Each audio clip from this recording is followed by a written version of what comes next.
तरन्नुम में सोनाए, उसमें चंद हम आवाज अलिफाज में उन्हें चुन कर लिखी।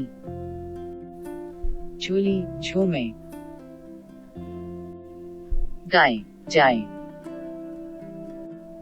सहेली चमेली,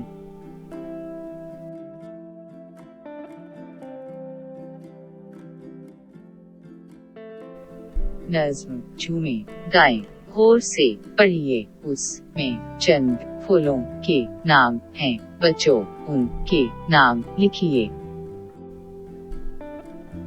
चंपा,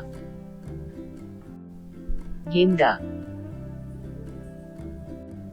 चमेली,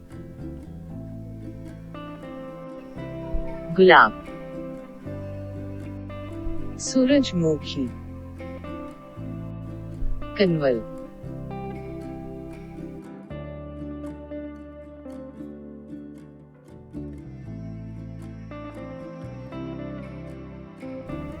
पसंदीदा एक की तस्वीर बना कर रंग भरे और उसके बारे में चंद जुमले लिखी।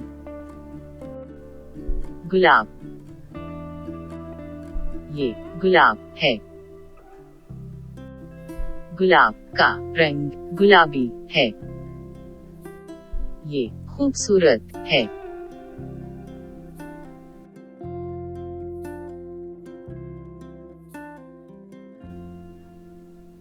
चमेली, ये चमेली है। उसका रंग सफेद है। ये बहुत खुशबूदार फूल है।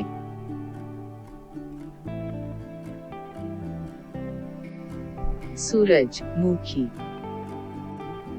ये सूरजमुखी है। उसका रंग पीला है। ये बहुत खूबसूरत है।